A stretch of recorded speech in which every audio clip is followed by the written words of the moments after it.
हाय जय शिवाय सबको। एक बार फिर से आपका बहुत स्वागत है आप मेरे चैनल पर टैरेट विद वीमन हास। तो आज की हम रीडिंग करेंगे, करंट फीलिंग चेक करेंगे, उसमें थोड़ा सा आपकी एनर्जी चेक करेंगे, आपके पर्सन की एनर्जी चेक करेंगे, थोड़े से हैंड रिटन मैसेजेस में से आपके पर्सन के लव मैसेजेस भी चेक करेंगे, देखेंगे कि क्या निकल कर आता है। थोड़े से इस डेक से भी चेक करेंगे, अलग अलग डेक यूज़ करूँगी। काफ़ी आई थिंक इंटरेस्टिंग रीडिंग होने वाली है, तो बने रहिए मेरे साथ। चैनल को लाइक शेयर एंड सब्सक्राइब करो और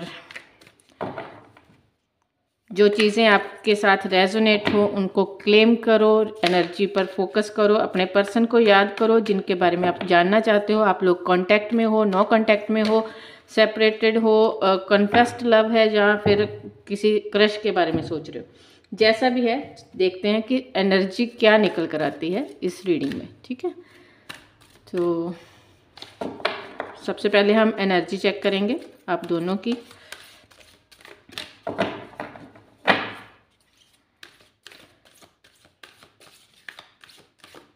ओके,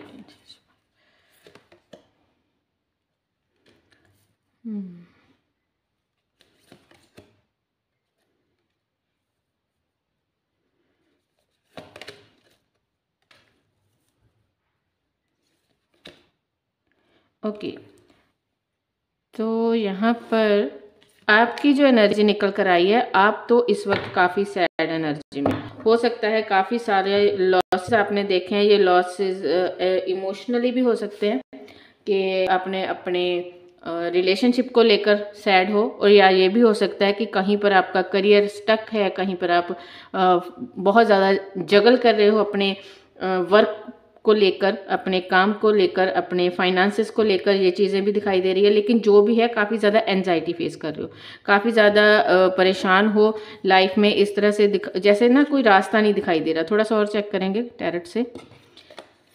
आपकी एनर्जी बहुत सैड, बहुत लो, बहुत ज़्यादा परेशान, बहुत ज़्यादा मूड अपसेट, डाउन फील करना, ये सब चीज़ें आपकी तरफ से दिखाई दे रही हैं।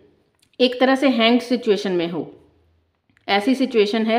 देखो ये हैंग्ड सिचुएशन, हैंग्ड मैन का कार्ड एक्चुअली बहुत सारे टैरेट रीडर्स इसे काफ़ी ज़्यादा नेगेटिव कार्ड मानते हैं, लेकिन मैं नेगेटिव कार्ड नहीं मानती। मैं इसे इस तरह से देखती हूँ क्योंकि पीछे सन भी है। ठीक है, मेरी रीडिंग में ये ऑलमोस्ट मैं इस तरह से इसको एक्सप्लेन करती हूँ कि एक नया नज़रिया।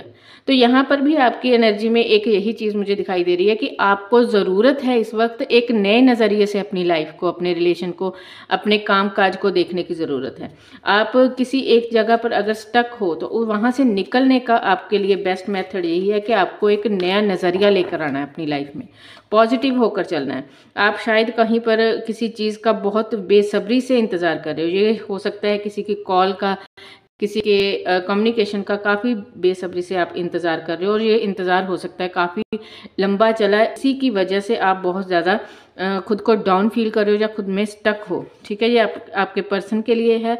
बहुत हद तक पॉसिबल है कि आप अपने पर्सन के कॉल टेक्स्ट का, आपको ये एक आस थी कि चाहे कुछ भी हुआ या कुछ किसी भी तरह की नेगेटिविटी क्यों नहीं आई, लेकिन फाइनली आपको आपके पर्सन कमिटमेंट देंगे या फिर आपको आपके पर्सन कॉल करेंगे। क्योंकि देखो यहाँ पर मुझे क्या दिखाई दे रहा है, हाँ स्टार कार्ड, यहाँ पर क्या दिखाई दे रहा है कि आपके अंदर एक होप थी। ठीक है, एक ऐसी होप थी कि देखो अगर कोई इंसान प्यार करता है तो नाराज़गी, एक चीज़ नाराज़गी हो सकती है, लेकिन वो कब तक, फाइनली एक दिन तो वो कॉल करेगा, फाइनली एक बार तो सब्र का बांध टूटेगा। तो यही चीज़ें अब आकर आपके लिए क्या बन गई, एक गले की हड्डी। क्योंकि अब आप सोचने पर मजबूर हो गए कि इतने टाइम से, हो सकता है ये सेपरेशन या जो ब्रेकअप है, मुझे यहाँ पर नॉ कॉन्टैक्ट सिचुएशन लग रही है कि आपके मन में भी ये सवाल आ रहे हैं कि आखिर क्या चीज़ है जिसकी वजह से, कि अगर कोई इंसान इतना प्यार करता था, उसके साथ इतना अच्छा बॉन्ड था, तो अगर वो किसी बात से नाराज़ हुआ, किसी बात से खफा हुआ, तो वो नाराज़गी ख़त्म ही नहीं हो रही। वो इंसान सामने से कोशिश कर ही नहीं रहा कि चलो रिश्ता है, रिश्ते को दोबारा से बैलेंस किया जाए, कोई मिड वे निकाला जाए। ठीक है, लेकिन यहाँ पर आपको जो होप थी, आपकी होप अब टूटती हुई दिखाई दे रही है, जिस वजह से आप इस सिचुएशन में हो, इस एनर्जी में हो, एनजाइटी को फेस कर रहे हो। वहीं दूसरी तरफ आपके पर्सन जो हैं वो काफ़ी ज़्यादा होपफुल दिखाई दे रहे हैं। ऐसा लग रहा है उन्होंने लाइफ में अभी कुछ नया अचीव किया है, काफ़ी फ़न, काफ़ी इंजॉय, काफ़ी मौज मस्ती चल रही है लाइफ में। ये भी हो सकता है कि यहाँ पर तो मुझे कोई नेगेटिविटी वाला कोई सीन दिखाई नहीं दिया, कि यहाँ पर मैं ऐसा कोई सीन दिखाई नहीं दे रहा है जहाँ पर मुझे ये लगे या ये कहना पड़े कि वो बहुत सैड है। चलो चेक करते हैं कि और क्या निकल कर आता है। और साथ ही साथ में मुझे लगता है कि इस इंसान की इंट्यूशन बहुत स्ट्रॉन्ग है, बहुत ज़्यादा स्ट्रॉन्ग है ये। और इस तरह से मुझे दिखाई दे रहा है कि इसको अभी हाल फिलहाल जो भी इसके अंदर नेगेटिविटी थी, ठीक है, जो भी चीज़ों को लेकर गलत फहमियाँ थी या जिन चीज़ों को लेकर भी ये अपसेट था, जिन चीज़ों को लेकर इसके मन में डाउट थे, वो सारे डाउट ख़त्म हुए, क्योंकि इसकी इंट्यूशन ने इसको समझाया, बताया कि जो भी है आप कहीं नहीं गए। इसको आपको होप तो आपकी तरफ भी दिखाई दे रही है, लेकिन आपकी होप इस तरह से थी कि शायद पता नहीं कि होगा या नहीं होगा। लेकिन यहाँ पर ये इस बंदे की सिचुएशन ऐसी है कि इसे पता है कि आप कहीं नहीं गए, जे जब भी ट्राई करेगा आप इसके लिए अवेलेबल रहोगे। अगर इसने कॉल किया आपको तो डेफिनेटली इसे ये विश्वास है कि आप वहाँ से आप इसको एक बेटर ही रिज़ल्ट मिलेगा देखने को, एक बेटर ही होप मिलेगी, सामने से अच्छी बातचीत होगी। इसे किसी तरह की एंजाइटी इसलिए फेस नहीं करनी पड़ रही। इसके पास ये भी हो सकता है कि लाइफ में बहुत सारी चॉइसेस हैं, और ये इस कारण है क्योंकि ये इंसान बहुत ही मैच्योर है, इस तरह से लेकर ज़िंदगी को चलता है एज ए फन, ठीक है। ये बहुत ज़्यादा सीरियस होकर बैठकर रोना धोना, बहुत परेशान होना नहीं, ये उनमें से है कि हाँ अगर एक नहीं तो दूसरा सही, ठीक है। और यही चीज़ इसकी स्ट्रेंथ बनी। स्ट्रेंथ कैसे बनी, ये नहीं कि ये किसी और रिलेशन में चला गया या किसी थर्ड पार्टी में, लेकिन ये इंजॉय करना अपनी लाइफ को, ये वो चीज़ नहीं छोड़ता। फ्रेंड्स के साथ हैंग आउट करना, घूमना फिरना, मौज मस्ती, जिसकी वजह से ये बहुत पॉजिटिव रहता है, और उसकी पॉजिटिविटी के कारण ही इसके अंदर की होप नहीं ख़त्म हुई, और ना ही ये अकेला पड़ा। ये एक तरह से आपको जैसे फील होता है ना अकेला, सैड, इसे नहीं होता। ये इसको लगता है कि लाइफ में बहुत कुछ है, ठीक है, प्यार बहुत बड़ी चीज़ है, लेकिन थोड़ा टाइम का गैप हो भी गया तो कोई बात नहीं। वो बंदा या बंदी मेरी है, कहीं नहीं जाएगी, ठीक है, उसको थोड़ा सा उसके हिस्से का सबक लेने दो, फिर बात करेंगे। ऐसे जोन में ये दिखाई दे रहा है मुझे, ठीक है। तो अगर मैं राशियों की बात करूं तो यहाँ पर बहुत सारे जो मुझे दिखाई दिए साइन, एरिस, लियो, सेजिटेरियस, कैंसर, स्कॉर्पियो, पाइसिस, ये ज़्यादा है। दूसरे भी हो सकते हैं, क्योंकि ये रीडिंग्स जो होती हैं ये एक तरह से जनरल रीडिंग है, कलेक्टिव रीडिंग है। जो चीज़ें इसमें से आपके साथ रेजोनेट हो, अगर आपकी सिचुएशन जो मैंने इसीलिए पहले आपकी सिचुएशन बताई, अगर आपकी सिचुएशन आपके साथ मैच करती है तब भी ये रीडिंग आप अपने पर अप्लाई करो, तभी ये रीडिंग आपके साथ मैच करेगी। अदरवाइज जनरल है, कलेक्टिव है, टाइमलेस रीडिंग है। आप जब भी देखोगे तभी अगर आपके साथ ये सिचुएशन मैच नहीं करती, इसकी आपकी जो एनर्जी मैंने बताई वो आपके साथ मैच नहीं करती, तो हो सकता है ये रीडिंग आपकी नहीं है। हो सकता है कि अगर फिर भी आपको देखनी है तो जस्ट फॉर इंटरटेनमेंट पर्पज़ के साथ आप देख सकते हो, जस्ट फॉर गाइडेंस के पर्पज़ के साथ आप देख सकते हो, कोई बात नहीं ऐसी। तो चलिए चेक करते हैं कि इनके लव मैसेजेस क्या है। I want to talk you, I want to live with you forever. I want live with you forever. हमेशा आपके साथ। हो सकता है कि रूट चक्र, किसी को यहाँ पर रूट चक्र की हीलिंग करने की ज़रूरत है, और ये भी हो सकता है कि रूट चक्र के साथ ये बहुत ज़्यादा आप इसके अंदर लस्ट है, मतलब आपके बारे में ये बहुत फिजिकली आपको सोचता है। सोच लो आप ही। Please talk to me. बात करने की एनर्जी बहुत आई है यहाँ पे, बात करना चाहते हैं भाई, बात करके सब कुछ सॉल्व करना है।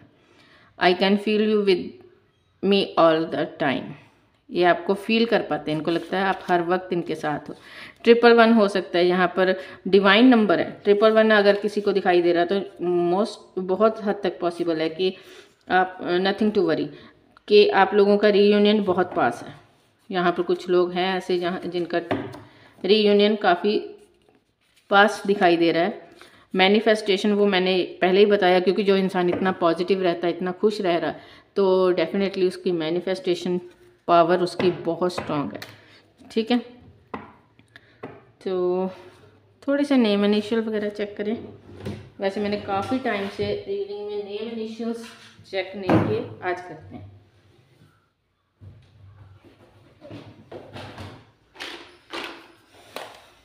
बहुत टाइम से इसे यूज़ नहीं किया मैंने।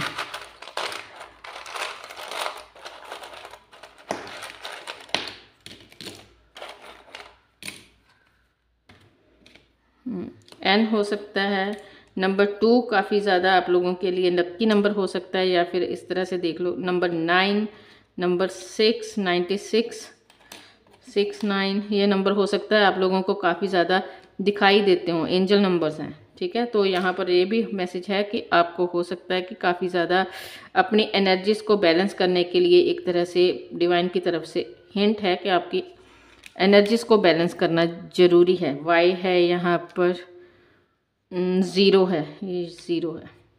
6 2 बार आया। जून का मंथ, सितंबर मंथ, फरवरी मंथ, ये मंथ हो सकता है आपके लिए काफ़ी इम्पोर्टेंट हो। एंजल नंबर 666 हो सकता है आपको काफ़ी दिखाई देते हो। 606 हो सकता है आपको काफ़ी दिखाई देते हो। ठीक है, ये कुछ नंबर्स एंड नेम इनिशियल्स यहाँ पर आए हैं। और देखें नेम इनिशियल्स थोड़े से और देख लेते हैं। डॉक्टर हो सकते हैं वी है यहाँ पर, आर है यहाँ पर, थोड़े और निकाले मैंने, डब्ल्यू है यहाँ पर। ये देखो, ठीक है, देख लो ये किस तरह से आपके साथ रेजोनेट होते हैं। ये आपका नाम हो सकता है, आपके पर्सन का नाम हो सकता है, कोई बर्थ मंथ का नेम का फर्स्ट लेटर हो सकता है, जैसे हो से अक्टूबर। ठीक है, या फिर वो जगह, वो सिटी, वो गांव, कुछ भी जिसके नाम पर ये सब हो सकता है। प्लस का साइन आया तो ये भी हो सकता है कि किसी हॉस्पिटल वगैरह में आपकी फ़र्स्ट मीटिंग हुई, या फिर नेक्स्ट हॉस्पिटल वगैरह में किसी पे आप जाओ, विज़िट करो, या फिर कोई डॉक्टर, मेडिकल लाइन में, मेडिकल प्रोफेशन हो सकता है इनका, आपका मेडिकल की स्टडी हो सकती है इनकी तरफ से या आपकी। ठीक है, तो आप बाकी देख लो कैसे आपके साथ रेजोनेट हुई, मुझे मैसेज करके ज़रूर बताना। Thank you so much, love you guys, bye.